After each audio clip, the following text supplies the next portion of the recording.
लाटांपासून घाबरून नौका कधीच पार होत नाही.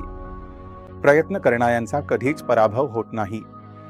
या ओळी तुम्ही अनेकदा ऐकल्या असतील. या ओळी मीही खूप वेळा ऐकल्या आहे. पण यांचा खरा अर्थ समजायला मला 45 वर्षे लागली. आपा बेडवर पडल्या होत्या आणि डॉक्टरांनी सांगितलं होतं की त्यांच्याकडे आता जास्त वेळ नाही. मी त्यांच्या शेजारी बसलो होतो. त्यांचा हात माझ्या हातात होता आणि त्या शेवटच्या क्षणात त्यांनी कदाचित त्यांच्या आयुष्यातील शेवटची आणि सर्वात मोठी शिकवण मला दिली होती.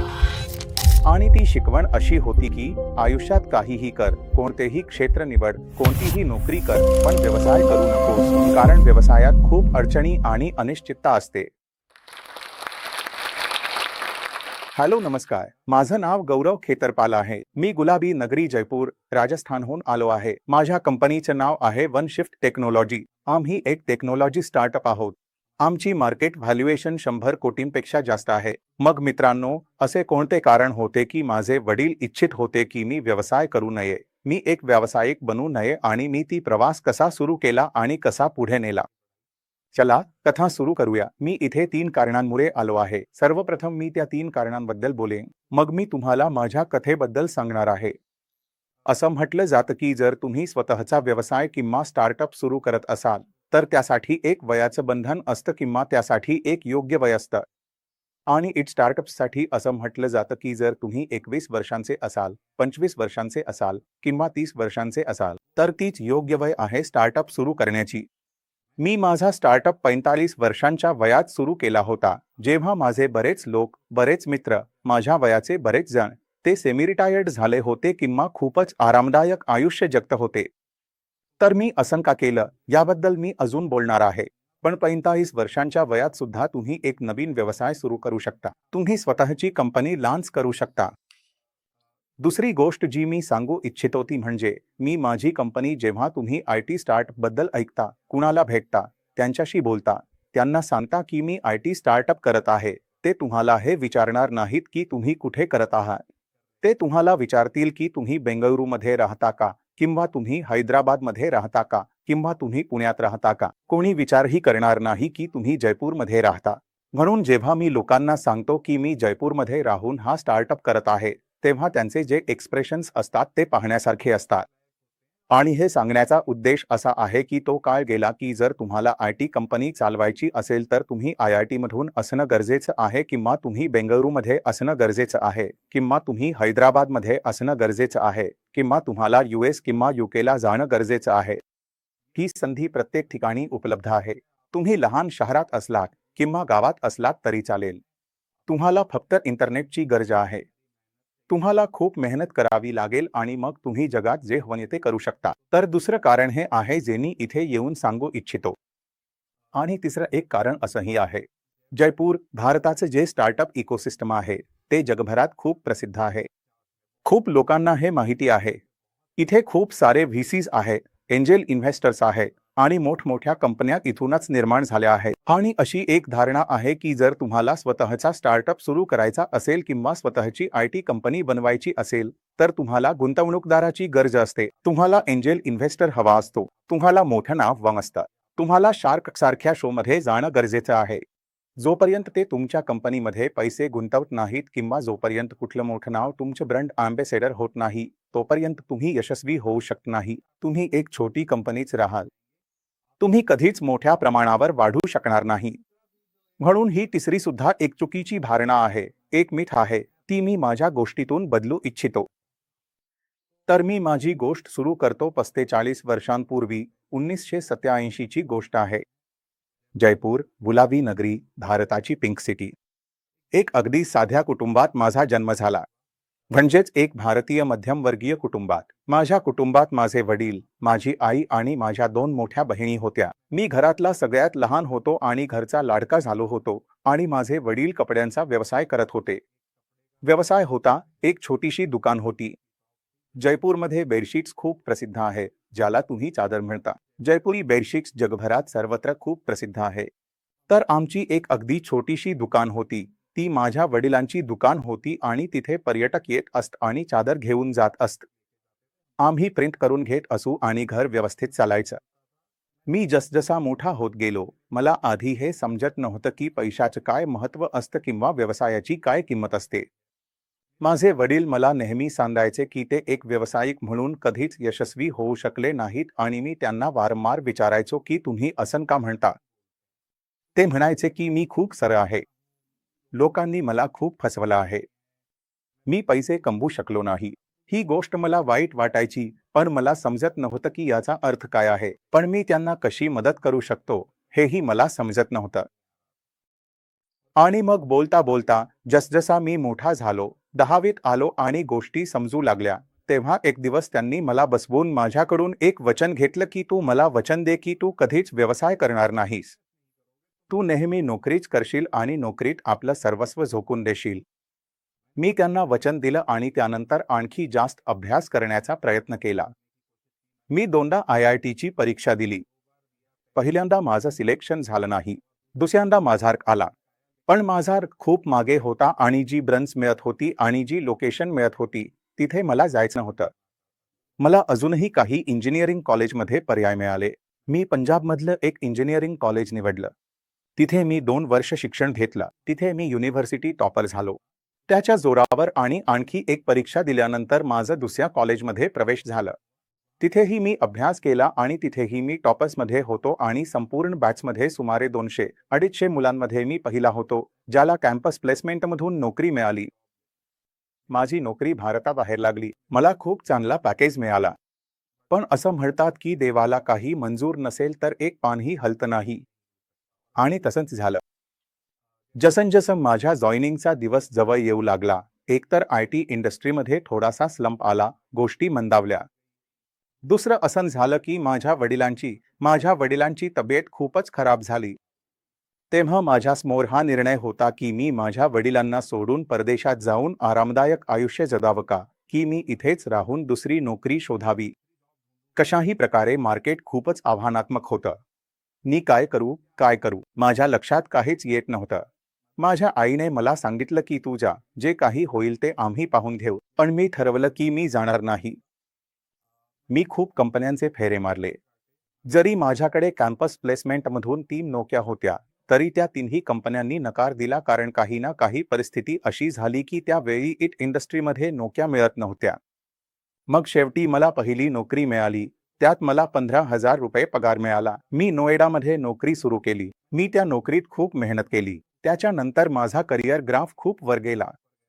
तेव्हाही माझ्या डोक्यात कधीच हे नव्हतं. तेव्हा मला पैसे कमावण्याचं महत्त्व कळलं. माझ्या डोक्यात हे नव्हतं की मला पुढे जाऊन व्यवसाय करायचा आहे. माझ्या मनात हेच होतं की मला नोकरी करायची आहे, मेहनत करायची आहे, पुढे जायचं आहे आणि पैसे कमवायचे आहेत आणि माझ्या घरच्यांना आनंदी ठेवायचं आहे. अशा प्रकारे माझी गोष्ट सुरू झाली. त्याच्यानंतर मला खूप संधी मिळाल्या. मी फ्रान्सला अनेक वेळा गेलो. मी तिथे खूप वेळ घालवला. मी अमेरिकेला गेलो, मी तैवानला गेलो आणि 2005 मध्ये माझं लग्न झालं. माझी पत्नी एक प्राध्यापिका आहे. त्या एका कॉलेजमध्ये नोकरी करतात आणि त्यांनी मला खूप साथ दिली. पण ज्या आर्थिक अडचणींमधून आम्ही जात होतो, त्या माझ्या लग्नाच्या वेळीही तशाच होत्या. माझ्या वडिलांनी कर्ज घेतली होती, जी फेडायला मला खूप वेळ लागला आणि आम्ही एक आरामदायक आयुष्य जगत होतो. पण असं नव्हतं की आमच्याकडे खूप पैसे होते. मी पैसे साठवून EMIवर आणि कर्जावर एक छोटीशी गाडी घेतली. तिथून मग पुढची प्रवास सुरू झाली. पण 2007 मध्ये असं काही घडलं की माझ्या वडिलांची तब्येत आणखी बिघडली आणि मला हा निर्णय घ्यावा लागला की मला जयपूरला परत जावं लागेल. किंवा तर मी माझ्या वडिलांना त्यांच्या परिस्थितीवर सोडून देऊ, किंवा मग मी जयपूरला परत जाऊन पाहावं की तिथे मी काय करू शकतो. त्यावेळी जयपूरमध्ये मोजक्या 4-5 IT कंपन्या होत्या. मी सर्वात मोठी कंपनी जॉईन केली. जवळपास अर्ध्या केजवर जे मला गुडगावमध्ये मिळत होतं. म्हणून तिथे मी जॉईन केलं. ती कंपनी देखील त्या काळात सर्वात मोठी होती, पण त्यात सुद्धा 100 लोक सुद्धा नव्हते. म्हणून मी तिथे अगदी मधल्या स्तरावर जॉईन केलं आणि त्यानंतर 12 वर्ष मी त्या कंपनीत नोकरी केली आणि शेवटी जेव्हा मी तिथून बाहेर पडलो, तेव्हा मी तिथे व्हाईस प्रेसिडेंट होतो. ती कंपनी 100 लोकांवरून वाढून 800 लोकांपर्यंत पोहोचली होती. तिथे माझी खूप मोठी टीम होती. मला तिथे खूप सन्मान मिळायचा.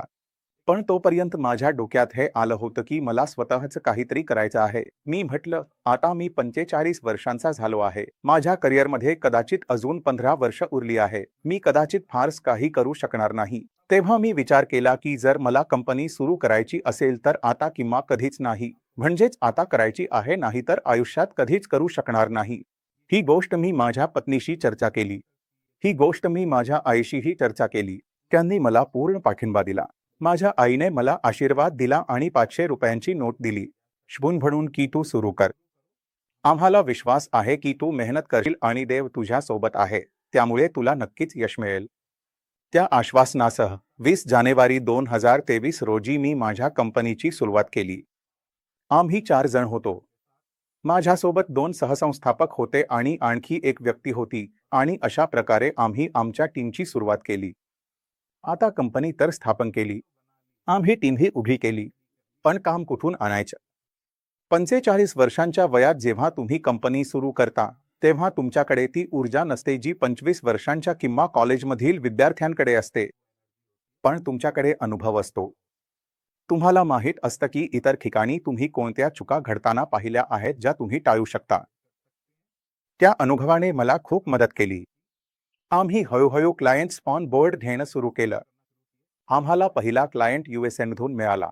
दुसरा क्लायंट आम्हाला भारतातून मिळाला आणि अशा प्रकारे हा प्रवास सुरू राहिला. आम्हाला क्लायंट्स मिळाले ऑस्ट्रेलिया, सिंगापूर, दुबई, नॉर्वे, दक्षिण आफ्रिका आणि बऱ्याच देशांमध्ये आम्हाला नंतर क्लायंट्स मिळाले. हे सोपं नव्हतं. कधी कधी असं व्हायचं की फोन यायचा, म्हणायचे आमच्याकडे एक प्रोजेक्ट आहे, तुम्ही यूएस मध्ये या, आणि मी काहीही न विचारता पुढची फ्लाईट पकडून दिल्लीला यायचो. दिल्लीहून फ्लाईट घेऊन यूएसला जात होतो. कधी कधी तिथून काम मिळायचं. 16-17 तास प्रवास करून अगदी थकून मी तिथे पोहोचायचो. कधी तिथून काम मिळायचं, कधी कधी तर असंही व्हायचं की क्लायंट भेटायलाच नकार द्यायचा. मग मी 3-4 दिवस विमानात फिरून परत जयपूरला यायचो आणि मला वाटायचं की मी तिथे गेलोच का. पण जेव्हा तुम्ही फाउंडर असता, तेव्हा तुम्हाला मिळणारा प्रत्येक चान्स घ्यावाच लागतो. तुम्हाला मिळणाऱ्या प्रत्येक संधीचं दोन्ही हातांनी सोनं करावं लागतं आणि हेच पाहावं लागतं की कसंही करून काम मिळवता येईल. हळूहळू सगळं स्थिर व्हायला लागलं. आम्हाला अजून काम मिळायला लागलं. आमची टीम वाढली. आम्ही सुरुवातीला घरूनच काम करायला सुरुवात केली. नंतर आम्हाला सरकारच्या ऑफिसमध्ये, म्हणजेच गव्हर्नमेंटच्या इन्क्युबेशन स्पेसमध्ये 5 सीट्स मिळाल्या. आम्ही 20 सीट्स असलेलं एक शेअर्ड ऑफिस घेतलं कारण आम्ही स्वतःचं ऑफिस परवडू शकत नव्हतो. दुसऱ्या एका कंपनीकडे 40 सीट्सचं ऑफिस होतं. आम्ही त्यांना विनंती केली की तुम्ही आम्हाला 20 सीट्स द्या. अशा प्रकारे आम्ही खूप ठिकाणी धडपड केली आणि मग 1 वर्षानंतर आम्ही आमचं स्वतःचं ऑफिस बनवलं, जिथे आम्ही 100 लोकांसाठी ऑफिस स्पेस तयार केली. कारण त्यावेळी आमच्याकडे कदाचित फक्त 25-30 लोक होते, पण आम्हाला विश्वास होता की आम्ही वाढू आणि तो निर्णय योग्य ठरला. आमच्या संपूर्ण लीडरशिप टीमने, माझ्या फाउंडर्सनी, माझ्या लीडरशिप टीमने, व्हाईस प्रेसिडेंटने, एचआरने, फायनान्सने, सगळ्यांनी खूप मेहनत घेतली आणि आम्ही खूप चांगली वाढ पाहिली, ज्यामध्ये आम्हाला बऱ्याच लोकांना हायर करण्याची संधी मिळाली आणि आम्ही 100चा आकडा गाठला, जो की एखाद्या स्टार्टअप किंवा बिझनेससाठी एक मैलाचा दगड असतो, एक मोठं टप्पा असतं. आम्ही तो टप्पा पार केला, म्हणून या सगळ्या गोष्टी खूप छान होत्या. आम्ही सेल्सफोर्स नावाच्या एका प्लॅटफॉर्मवर काम करतो, जो जगभरातील मोठमोठ्या कंपन्या, इन्व्हेस्टमेंट बँक्स, मॅन्युफॅक्चरिंग कंपन्या, रिटेल कंपन्या हे सगळे वापरतात. आम्ही त्याचे खूप मोठे पार्टनर झालो. आमचं नाव मोठमोठ्या कंपन्यांसोबत घेतलं जाऊ लागलं. आम्हाला वाटलं की आता आपण त्या बिग बॉयज लीगमध्ये आलो आहोत, जिथे मोठ्या खेळाडूंसोबत वंशिवचं नाव घेतलं जातं. वंशिव ही आमची कंपनी आहे, म्हणून एक वेगळ्याच पातळीचा आत्मविश्वास आला. त्यामुळे आम्हाला वाटलं की आपण आणखी विस्तार करू शकतो. पण आयुष्यात म्हणतात ना, ही चढउतार नसतील तर आयुष्य जगण्याची मजाच काही वेगळी नाही. तर आम्ही खूप छान काम करत होतो. सगळं काही खूप छान चाललं होतं आणि एक दिवस असं झालं की अचानक आम्हाला एक मेसेज आला की आमचा सगळ्यात मोठा क्लायंट होता, त्याने काम बंद केलं.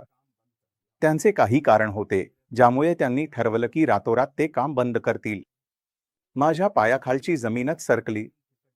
त्या फोन कॉलनंतर मला कळेना की माझ्यासोबत नेमकं काय झालं आहे.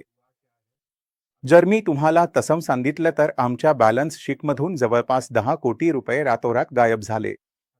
तो आमच्यासाठी एक खूप मोठा धक्का होता. म्हणून मला हेही समजत नव्हतं की आता आपण पगार कसा देणार, आता आपण भाडं कसं भरू.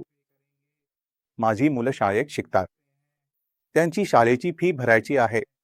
माझं संपूर्ण कुटुंब माझ्यावर अवलंबून आहे. माझी आई आहे, ज्यांचं वय 81 वर्ष आहे. त्यांचं मेडिकल कसं होईल, त्यांना मी कसं सपोर्ट करणार. आणि या सगळ्या गोष्टींमुळे मी खूपच त्रस्त होतो. 2 दिवस मी ऑफिसलाही गेलो नाही, कारण मला समजतच नव्हतं की मला काय करावं. मी माझ्या कोफाउंडर्सशी बोललो, माझ्या लीडरशिप टीमशी बोललो. त्यांनी मला धीर दिला की आपण करू, आपण सगळे एकत्र आहोत आणि हेच महत्त्वाचं आहे की आपण सगळे एकत्र राहू आणि आपण नक्कीच करू. पण माझ्या आतून मात्र ही गोष्ट मला सक्त खात होती. तिसऱ्या दिवशी धाडस करून मी ऑफिसला गेलो आणि जेव्हा मी जिना चढ होतो आणि 2-3 लोक खाली येत होते, तेव्हा माझ्या डोळ्यातून आपोआप अश्रू येऊ लागले. मी कसंबसं स्वतःला सावरलं. मी माझ्या रूममध्ये गेलो. थोडा वेळ लागला मला नॉर्मल व्हायला. मग मी माझ्या टीमशी बोललो. मी म्हटलं की ही एक खूप मोठी समस्या आहे. जर आपण यातून बाहेर पडलो नाही, तर कदाचित आपल्याला कंपनी बंद करावी लागेल. पण असं म्हणतात की जर तुम्ही मेहनत केली, तुमची नियत चांगली असेल आणि तुम्ही चांगल्या लोकांसोबत काम करत असाल, तर तुम्ही कुठलीही समस्या सोडवू शकता. तेच झालं. आमच्या टीमने जीव तोडून मेहनत केली. पुढील 3 ते 3.5 महिने प्रत्येकाने अक्षरशः 12-12, 14-14 तास काम केलं. शब्द न काढता. मला कुणालाही सांगावं लागलं नाही की तू हे कर किंवा तुला हे करणं आवश्यक आहे किंवा ही तुझी जबाबदारी आहे. लोकांनी पुढे येऊन ती जबाबदारी उचलली आणि आमच्याकडे जो 10 कोटी रुपयांचा सुमारे तुटवडा होता, तो आम्ही फार लवकरच भरून काढला. आमची बॅलन्स शीट पुन्हा पॉझिटिव्ह झाली. आमचं बँक अकाउंट जवळजवळ रिकामं झालं होतं, कारण आमच्याकडे खूप खर्च होते. आधीचे खूप बिल्स होते जे द्यायचे होते. आम्ही एक नवीन ऑफिस फ्लोअर बनवत होतो, जिथे आमचा मोठा खर्च होत होता. म्हणून या सगळ्या गोष्टींमुळे संपूर्ण व्यवस्था एक प्रकारे हलली. पण आम्ही त्या परिस्थितीतून सावरलो आणि हळूहळू परत आलो. म्हणूनच जर मी 45 वर्षांच्या वयात हे व्यवसाय सुरू केलं नसतं आणि ही गोष्ट माझ्यासोबत 22 वर्षांच्या वयात घडली असती, तर कदाचित मी घाबरलो असतो, मी गोंधळलो असतो आणि मला वाटलं असतं की आता मला एखाद्या गुंतवणूकदाराकडे जावं लागेल. कदाचित मला कर्ज घ्यावं लागलं असतं किंवा मी काहीतरी वेगळं करण्याचा प्रयत्न केला असता. पण मला माहिती होतं की 45 वर्षांच्या वयात मी 23 वर्ष इतरांसाठी काम केलं आहे. मी असे खूप सारे चढउतार पाहिले आहेत. हे देखील एक खालचा टप्पा आहे. हे देखील एक चढाव आहे. पण आपण यातून सावरू शकू. माझा या गोष्टीवर पूर्ण विश्वास होता. माझ्या टीमने मला पूर्ण आत्मविश्वास दिला आणि आम्ही मेहनत केली आणि आम्ही यातून बाहेर पडू शकलो. म्हणून पुढच्या वेळी जर कोणी तुम्हाला असं सांगितलं की तुम्ही आता म्हातारे झाला आहात आणि स्टार्टअप किंवा नवीन व्यवसाय सुरू करण्याची तुमची वय निघून गेली आहे, तर माझं उदाहरण लक्षात ठेवा. जर मी 45 वर्षांच्या वयात हे करू शकलो, तर तुम्हीही नक्कीच करू शकता. मी खूप टाळापासून स्टॉक्सला फॉलो करत आहे आणि मी खूप व्हिडिओज पाहिले आहेत आणि मी स्वतःही खूप प्रेरित झालो आहे. खूप वेगवेगळ्या प्रकारचे लोक जीवनाच्या वेगवेगळ्या टप्प्यांवरून आले आहेत आणि इथे त्यांनी त्यांची गोष्ट सांगितली आहे. मला असं वाटलं की माझी गोष्टही वेगळी आहे. आम्ही जे केलं आहे ते बऱ्याच लोकांपेक्षा वेगळं आहे आणि मला वाटलं की मलाही इथे येऊन माझी गोष्ट सांगण्याची संधी मिळायला हवी. म्हणून यासाठी मी खूप खूप आभारी आहे. मला वाटतं की आज मी ज्या टप्प्यावर पोहोचलो आहे, माझे वडील जिथे कुठे असतील, मी अभिमानाने सांगू शकतो की मी एक यशस्वी व्यावसायिक आहे आणि माझे वडील जिथेही असतील, आज त्यांना माझा अभिमान वाटेल की माझ्या मुलाने ते करून दाखवलं जे मी करू शकलो नाही.